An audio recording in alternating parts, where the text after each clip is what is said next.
Hello and welcome to a brand new series here on College Football 26. I did do a Dynasty series last year, didn't really keep up with it. This year, I'm looking to change that. No surprise, you've already seen the team in the background, the Boston College Eagles. We are going to start a Dynasty with them. I'm going to throw it in single player. I'm going to customize the settings real quick. I'm not really going to worry about the custom conferences yet.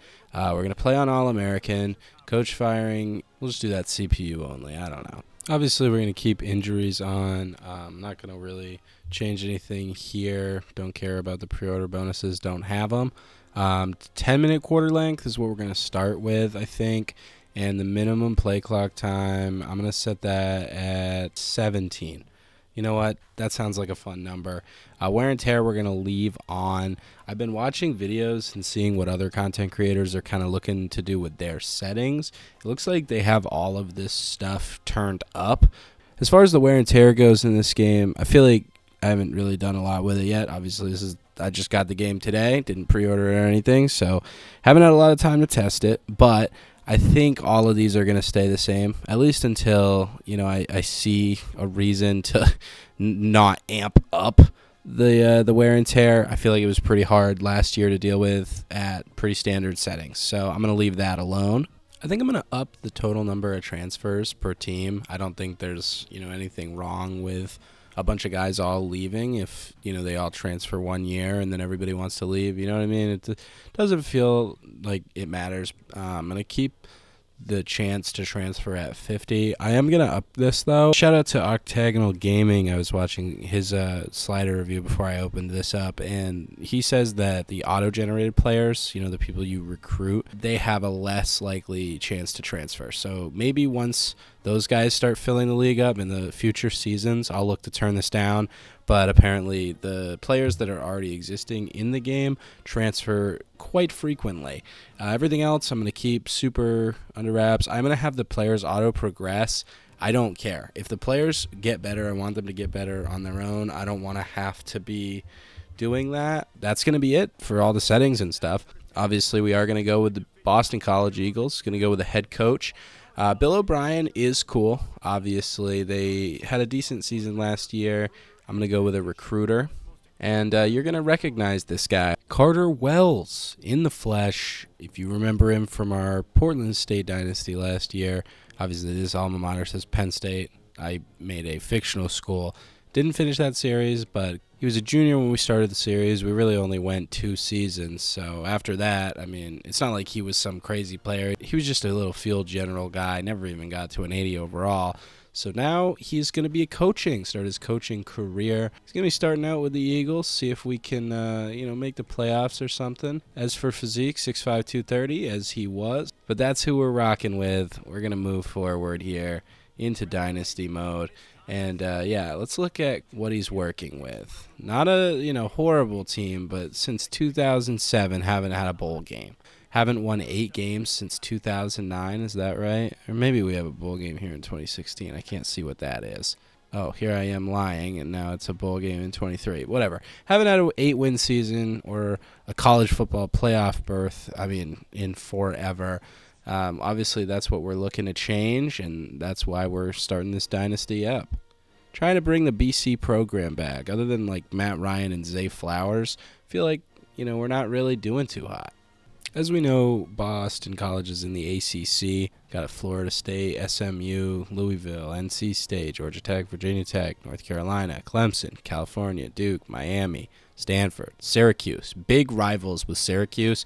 I think that's probably going to be one of the bigger games on our schedule every season. At least in terms of what I care about, I want to beat Syracuse every time we play them. That's our big rival. Obviously, Duke, we don't like them either. The rest of these teams are all really fun, though. I like the ACC a lot. Boston College was one of these teams where I was looking they're in a pretty big conference, but they're definitely not the top dogs of it. We're probably towards the lower end here, in overall. But there's a lot of guys that are, equal opponents. Not that you're ever really going to get a game off in the ACC, but Boston isn't, far and away the worst team. We can compete. I'm using these points right into recruiter. I think quarterbacks, take less time to fully scout, I'm on board with that. These are harder to get than they were last year, so that's definitely interesting as well. I'm going to get our custom schedule drawn up here, opening against FCS East. Always cool to see they make these FCS teams related to, dynasty teams on YouTube. That's sick. I don't really want to go up against them, though. Like, if we're going to have a tune-up game to begin the year, let's go against Army, like somebody in the area. All of this is locked. I don't mind playing UConn. Rivals week with Syracuse is a good game. A week 13 bye is kind of weird. How many away and home games do we have? Is that split down the middle? I don't want to go to Notre Dame, but I think we have to. So that perfectly rounds out the schedule. There's a lot of tough matchups on here. Clemson, SMU, Syracuse, Georgia Tech, Louisville, Notre Dame. You get a couple ones to relax with, like UConn and Army. This is not going to be easy. Even going 7-6, it's going to be difficult. Before we get to the recruiting board, too, I do want to just take a look at the roster and kind of introduce everyone. We're led by quarterback Grayson James. Senior is probably going to be the starter. He has the most abilities physically, so I think that's why we're going to lean on him. Dylan Lonergan is probably going to be the backup. Cole Warner will get a red shirt most likely. I don't hate any of these guys. None of them are like crazy. They're all pretty average dudes. Nobody to complain about by any means. We're going to run through a lot of these guys, though. Jordan McDonald and Turbo Richard, I believe is how you pronounce that. Let me know. Correct me if I am wrong on any of these. I like Turbo a lot. We might end up giving him a red shirt. I'm not totally sure. I just feel like McDonald's going to dominate the backfield, and then we've got a bunch of like seniors or like upperclassmen behind him. So if we could get Hargrave and Richard, red shirt year, I might have to consider doing that. Not really worried about the fullbacks, but Lewis Bond, probably our best offensive player skill-wise. He is a senior, so he's not going to be here next year. Definitely going to have to, get the reps in with him. We got Reed Harris. We got Jaden Skeet, Nedrick Bolden Jr., Nate Johnson, Jonathan Montague Jr., Ismail Zamore, and then Jacqueline Merritt. That is a bunch of names for sure. Jeremiah Franklin is going to be our senior tight end. We've got Zeke Moore as well. Ty Lockwood, Danny Edgehill, Tyler Barlow. Our offensive line is pretty great. Jude Bowery is our star tackle. We also have Logan Taylor. He's pretty nice. Ryan Micko, backup tackle. Didn't forget about you. Eric Daughtry and Jaden LaFontant are guards on there. Connor Short, Judah Pruitt, Mark Jordan Brown for centers. For guards, Dwayne Alec and Amir Johnson are going to be fighting for that starting role. I think I might give it to Amir Johnson. And then we've got Michael Krause, Chauncey Worthy. Kevin Klein is our starting tackle. Jack Funk and Pape Sy backing him up. Contavious Hutchins is our star edge. I think Jason Flint's probably going to get red-shirted, and then we'll let Anya Nowelski back him up. Clive Wilson, Trent Armstrong, Makai Byerson, all backing up there. Edwin Klenge is, I hope I'm saying that right, going to be on our other edge. Willie Malone will back him up, and then we've got Josiah Griffin, Montrell Hitchens, Jalil Jenkins. Tackles, we got Kendrick Alexander and Ty Clemens. Wow, Ty's got some abilities for sure. He's probably going to be the starter. Owen Stoudemire might be the backup, honestly. I'm not totally sure how I'm going to work through all of that. We've got like 5 defensive tackles that are all basically 75 overall. So not sure how we're going to divvy up playing time there. We got a lot of young guys too ready once they all graduate. Jalen Blackwell as a Sam is awesome. I mean, he's a great lurker, very well-developed player. Owen McGowan, that's a fun name. He is going to be another linebacker, our Mike linebacker. All these boys backing him up. Davion Crouch will be our Will. I have to see exactly how this all sets up, but I'm assuming that these guys are like edge rushers entirely, and then Mike and Sam and Will are all like sub linebackers. I'm sure all 3 of them are going to get their playing time. With the corner room, we got Max Tucker and Amari Jackson. Amari Jackson is a senior. Obviously, junior Max Tucker. Ashton McShane, kind of a young player to develop, sophomore. And then again, these guys might get redshirted at the bottom. Sophomore Carter Davis rounds out a great safety room with KP Price. I mean, these dudes are ballers, no doubt about it. We're going to be able to throw both of those guys in the box, kind of run a lot of different actions with that.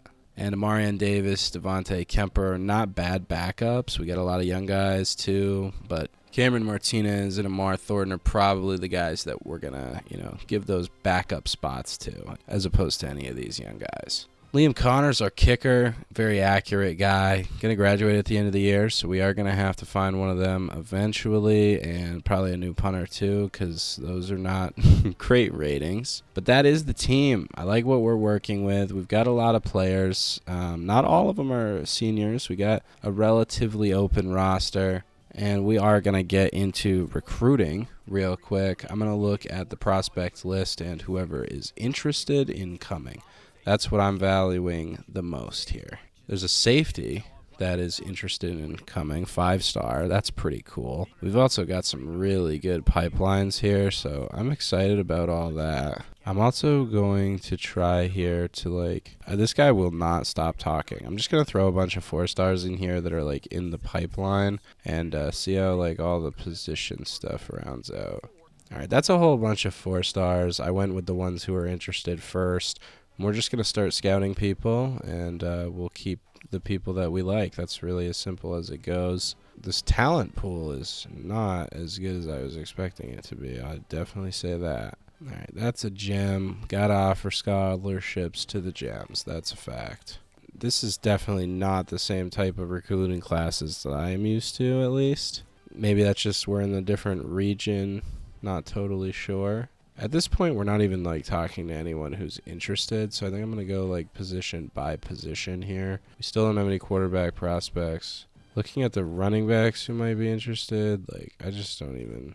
284 speed, what am I supposed to do with that? These are 4-star players, man. I think I'm going to offer Eric Charles. Brian Vernon is interesting, too. He's a bigger player. Physical route runner. They've definitely made the... types of archetypes more advanced because this guy's a speedster. I guess this type of guy is okay. That's not a bad player. You got to look at the strength ratings though. I mean, this one doesn't even show it. I don't know. It doesn't really matter. I'll just go based on abilities. If they have good abilities, I could offer a scholarship for sure. Oh, you can see their development traits. What? Wait, why can I see some of their development traits and some of them I can't? This trait can be learned early by purchasing the Mind Reader ability and the Strategist archetype. Wow, there you go. Answered my own question. Spending a lot of points here, but I like the raw strength guys for sure. Yeah, that guy's a gem. He looks great. We're going to definitely offer him. Okay, so Sam and Will are the outside linebackers. That's good to know. All right, this guy looks good too. I think we're going to spend our final points offering Brett Winter a scholarship. It says he has star development, so that's cool that you get to know that about certain people early. It definitely changes who you might want to offer though, because what if you see a guy you like that's got good ratings, but he's not necessarily on par in the development trait or the abilities or anything. Oh my God, Stevie Finger! I just noticed this. He has elite dev trait. So, yeah, he's high on the priority list. Well, that's all of our points for that week, at least. I guess we're going to advance to week 1. We're going to go back to recruiting here. I think we're going to just send the house at everybody we like here. We don't really have all of the points in the world to be doing this, but I think this is the way to go. Because that leaves us 100 points to do actual stuff with. We didn't really get to the defensive backs. 90, 93 isn't anything horrible. I was just trying to see if we were working with anything better. Let's just offer scholarships to both. I don't know. I just don't think we have the time to scout all of these dudes, if I'm being completely honest, and to then get on their actual board. I don't know, this guy seems cool. So I think this guy, we're going to have to try and throw 25 at him. And then I guess we'll try and just throw 5 at both of these dudes and hope that can, with the scholarship maybe, get us onto people's boards. I don't know. None of these battles look particularly close. And if we do end up losing all of them with throwing these points in, we're just going to reallocate those once we get through to next week. So now we're in week 0. We're going to move forward another time to get to week 1. Yeah, I mean, look at that, man. We gotta win some games. Like, this is just not gonna work out. All right, we're number 1 for this 5-star, number 4 for Stevie Finger, which sucks because we've already offered him and thrown 50, but elite dev trait. He's got the abilities. People are going to go after him hard, especially if they know that he has elite dev trait. That just kind of makes it even more difficult. I don't know if I said about Winter. He does have star. We do know that. Quandre Cotton, sick name. Pretty good abilities. Obviously a gem. We like that.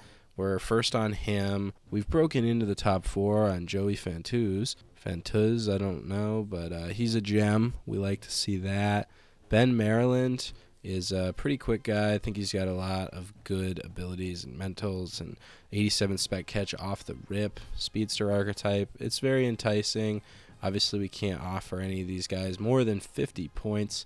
Eric Charles is another guy. Not as many abilities, but very similar archetype as Ben Maryland. I like DeMarco Bascombe, too. He's on our board. We're first for Brian Vernon, which is nice. I think we might end up moving him to tight end, but I don't even know because he's got 91 throw power. He might end up being a quarterback. 6'4", 198. Says he's a gadget player, so I don't really know what any of that means, but he's sick, and I would like him. Like, there's some guys here where when we are able to send them visits, like proximity to home, we've got grades at least if we can get them on a visit quickly. That would obviously be good. We're going to have to, cut a lot of these guys off of our boards because they're just not going to be interested anymore. Going to upgrade our offers on both of these guys, so now we can throw the house at literally everybody. I know this wasn't a huge first episode or anything, but I don't want to wait too long to get this series out. I'm going to try and get pretty consistent with these uploads, so obviously the next episode we're going to play Army. All that we're going to worry about later. In that next episode, I will catch you all there. Take care.